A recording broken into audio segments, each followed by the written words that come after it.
ಹರಿ ಓಂ.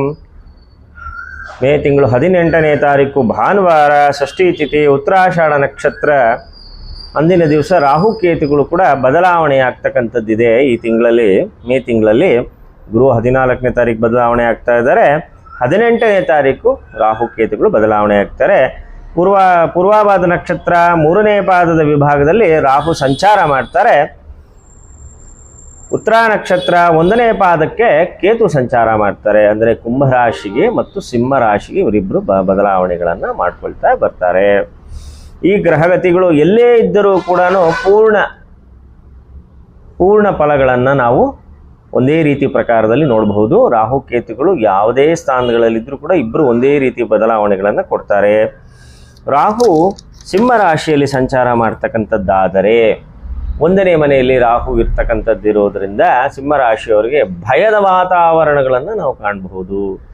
ಈ ಒಂದು ವಾದ ವಿವಾದಗಳು, ಕೋರ್ಟು ಕಚೇರಿ ಈ ರೀತಿ ಸನ್ನಿವೇಶಗಳು ಕೂಡ ಬರುತ್ತೆ. ಈಗಾಗಲೇ ಗುರುಬಲನೂ ಇರೋದಿಲ್ಲ, ಶನಿ ನೀಚ ಕ್ಷೇತ್ರದಲ್ಲಿರ್ತಾರೆ. ಆದ ಕಾರಣದಿಂದ ಸ್ವಲ್ಪ ವಾತಾವರಣಗಳು ಹೆಚ್ಚಾಗಿ ನಮಗೆ ಕಂಡು ಬರುತ್ತೆ. ಈ ಥರದ್ದು ಈ ರೀತಿಯಾಗಿ ಗ್ರಹಗತಿಗಳಲ್ಲಿ ವ್ಯತ್ಯಾಸಗಳಾದಾಗ ಅವರವ್ರ ರಾಶಿಗಳಿಗೆ ರಾಹುಕೇತುಗಳು ಬಂದಾಗ ಗ್ರಹಣದ ವ್ಯತ್ಯಾಸಗಳನ್ನು ಕೂಡ ನಾವು ನೋಡ್ಕೊಳ್ತಾ ಇರಬೇಕು.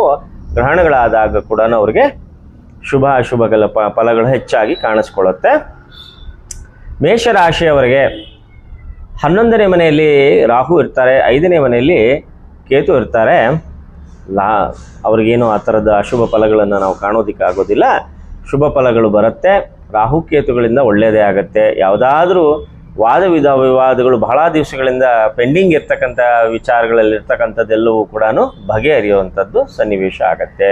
ವೃಷಭ ರಾಶಿಯವರಿಗೆ 4ನೇ ಮನೆಯಲ್ಲಿ ಮತ್ತು 10ನೇ ಮನೆಯಲ್ಲಿ ಸಂಚಾರ ಮಾಡ್ತಾರೆ. 4ನೇ ಮನೆಯಲ್ಲಿ ಕೇತು ಇರ್ತಾರೆ, 10ನೇ ಮನೆಯಲ್ಲಿ ರಾಹು ಇರ್ತಕ್ಕಂಥದ್ರಿಂದ ಸೌಖ್ಯ, ಯಾವ ರೀತಿಯಾದ ಒಂದು ಅಶುಭ ಫಲಗಳನ್ನು ನಾವು ಕಾಣೋದಿಲ್ಲ. ಮಿಥುನ ರಾಶಿಯವರಿಗೆ 3ನೇ ಮನೆಯಲ್ಲಿ ರಾಹು ಇರ್ತಕ್ಕಂಥದ್ದು,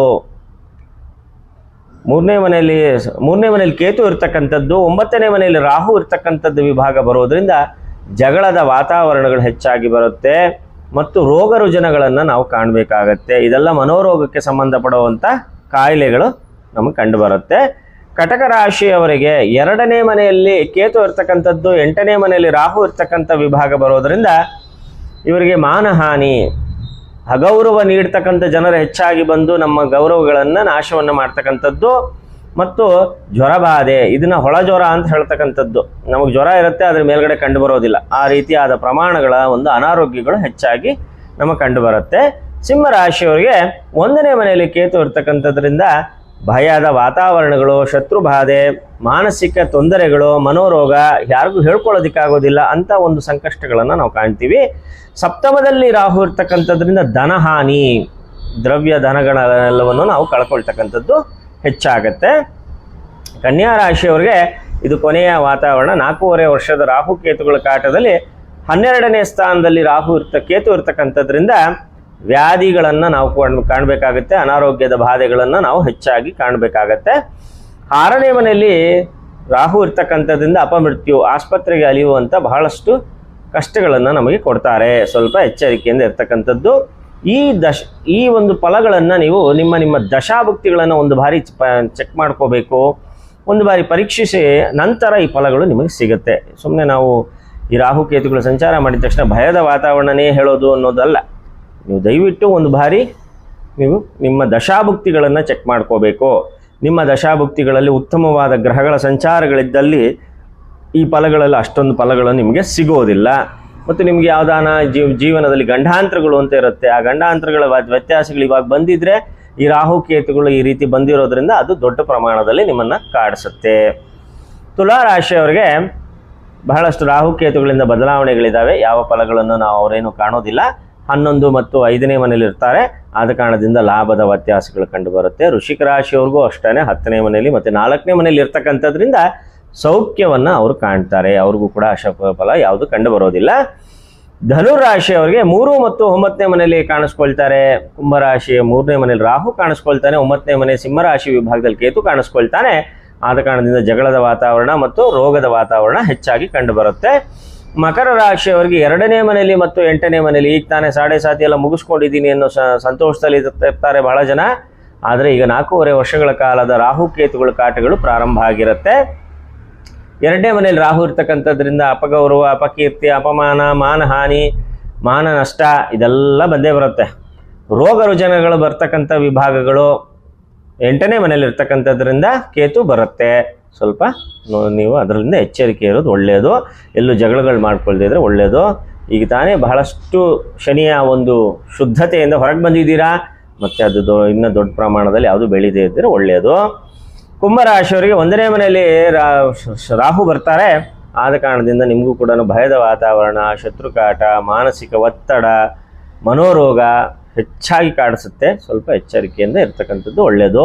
ಮನೆಯಲ್ಲಿರ್ತಕ್ಕಂಥ ದ್ರವ್ಯಗಳು ಹೊರಗಡೆ ಹೋಗ್ತಕ್ಕಂಥದ್ದು, ದ್ರವ್ಯ ನಾಶವನ್ನು ಮಾಡ್ಕೊಳ್ತಕ್ಕಂಥದ್ದು, ಬಚ್ಚಿಟ್ಟ ಹಣ ಭೂನಾಶವಾಗ್ತಕ್ಕಂಥದ್ದು ಇದೆಲ್ಲ ಹೆಚ್ಚಾಗಿ ಕಂಡುಬರುತ್ತೆ. ಮೀನರಾಶಿಯವರಿಗೆ 12ನೇ ಮನೆ ಮತ್ತು 6ನೇ ಮನೆಯಲ್ಲಿ ಅವ್ರಿಗೂ ಕೂಡ ಕೊನೆಯ 4.5 ವರ್ಷದ ರಾಹುಕೇತು ಕಾಟದಲ್ಲಿ ಇನ್ನು 1.5 ವರ್ಷಗಳ ಕಾಲ ಇರುತ್ತೆ. 12ನೇ ಮನೆಯಲ್ಲಿ ರಾಹು ಇರ್ತಾನೆ. ವ್ಯಾಧಿಗಳು ಹೆಚ್ಚಾಗಿ ಬರುತ್ತೆ. ಕಾಯಿಲೆ ಕಸಾಯಿಲೆಗಳನ್ನು ನಾವು ಬಹಳಷ್ಟು ನೋಡಬೇಕಾಗತ್ತೆ. ರಾಹು 6ನೇ ಮನೆ, ಕೇತು 6ನೇ ಮನೆಯಲ್ಲಿ ಇರ್ತಕ್ಕಂಥದ್ರಿಂದ ಅಪಮೃತ್ಯು ಯೋಗ, ಆಸ್ಪತ್ರೆಗೆ ಓಡಾಡುವಂಥದ್ದು ಬಹಳಷ್ಟು ತೊಂದರೆಗಳನ್ನು ನಮಗೆ ಅವರು ನೀಡ್ತಾರೆ. ಅದರಲ್ಲೂ ಹೊಟ್ಟೆ ಭಾಗಗಳಲ್ಲಿ, ಡೈಜೆಸ್ಟಿವ್ ಸಿಸ್ಟಮ್ ಭಾಗದಲ್ಲಿ, ಮೋಷನ್ ಭಾಗದಲ್ಲಿ ಭಾಳಷ್ಟು ನಮಗೆ ತೊಂದರೆಗಳನ್ನು ಮಾಡ್ತಾರೆ. ಸ್ವಲ್ಪ ಎಚ್ಚರಿಕೆಯಿಂದ ಇದ್ದು ರಾಹುಕೇತು ಶಾಂತಿಗಳನ್ನು ಮಾಡ್ಕೊಳ್ಳೋದು ಒಳ್ಳೆಯದು. ರಾಹುಕೇತು ಶಾಂತಿ ವಿಭಾಗಕ್ಕೆ ಬರ್ತಕ್ಕಂಥದ್ದು ಏನಪ್ಪ ಅಂತ ಹೇಳಿದ್ರೆ, ಯಾವಾಗಲೂ ಅಷ್ಟೇ ಮೃತ್ಯುಂಜಯ ಮೊದಲು ಬರ್ತಾರೆ, 2ನೇದಾಗಿ ಶನಿದೇವರು ಬರ್ತಾರೆ.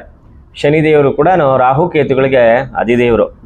ಶನಿದೇವರಿಗೆ ಬಹಳಷ್ಟು ಪ್ರಿಯಕರವಾದವರು, ದೂತರು ಅಂತ ಹೇಳ್ಬೋದು ರಾಹುಕೇತುಗಳನ್ನು.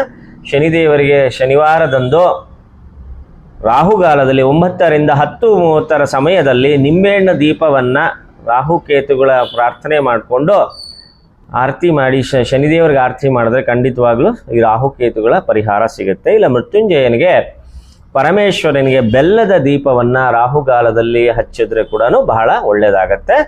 ಇದನ್ನು ಸ್ವಲ್ಪ ನಡೆಸ್ಕೊಂಡು ಹೋಗೋದು ಒಳ್ಳೆಯದು. ಇದು 1 ವಾರ ಮಾಡ್ತೀನಿ, 2 ವಾರ ಮಾಡ್ತೀನಿ ಅನ್ನೋದಕ್ಕೆಲ್ಲ ಆಗೋದಿಲ್ಲ.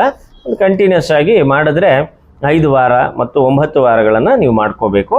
ಮತ್ತು ಗ್ರಹಣ ಬಂದಿದ್ದ ದಿವಸ ಯಾರ್ಯಾರಿಗೆ ರಾಹುಕೇತುಗಳ ಕಾಟ ಇದೆ, ಆ ಗ್ರಹಣ ಬಂದಿದ್ದ ದಿವಸ ರಾಹುಕೇತುಗಳ ಜಪ, ರಾಹುಕೇತುಗಳ ಪೂಜೆಗಳನ್ನು ಮಾಡ್ಕೊಂಡ್ಬಿಟ್ರೆ ರಾಹುಕೇತುಗಳ ಪೀಡೆ ಖಂಡಿತ ಬಿಡುಗಡೆ ಆಗುತ್ತೆ. ಸರ್ವರು ನಿಮ್ಮ ಫಲಪುಷ್ಪಗಳನ್ನು ಕ್ಲೀನಾಗಿ ಅರ್ಥ ಮಾಡಿಕೊಂಡು ನಿಮ್ಮ ಜಾತಕದ ದಶಾಭುಕ್ತಿಗಳನ್ನು ದಯವಿಟ್ಟು 1 ಬಾರಿ ಪರೀಕ್ಷೆ ಮಾಡಿ ನಂತರ ಈ ಫಲಗಳು ನಿಮಗೆ ಒಲಿಯುತ್ತೆ. ಸುಮ್ಮನೆ ನಮ್ಮಂಥ ಜ್ಯೋತಿಷಿಗಳು ಬಹಳಷ್ಟು ಟಿ ವಿಗಳಲ್ಲಿ, ಯೂಟ್ಯೂಬ್ಗಳಲ್ಲಿ ನಾವೆಲ್ಲ ಹೇಳ್ತಾ ಇದ್ದೀವಿ, ನಿಮ್ಗೆ ಈ ಥರ ಫಲ ಇದೆ, ಆ ಥರ ಫಲ ಇದೆ, ಶನಿ ಬಂದ್ಬಿಟ್ಟ, ಗುರು ಬಂದ್ಬಿಟ್ಟ, ಅಶುಭ ಆಗುತ್ತೆ, ಶುಭ ಆಗುತ್ತೆ ಅಂತೆಲ್ಲ ಹೇಳ್ಬಿಡ್ತೀವಿ. ಆದರೆ ನಿಮ್ಮ ಜಾತಕಗಳಲ್ಲಿ ಬರುವ ದಶಾಭುಕ್ತಿಯ ಮುಖಾಂತರದಿಂದಲೇ ನಿಮಗೆ ಫಲ ಸಿಗೋದು.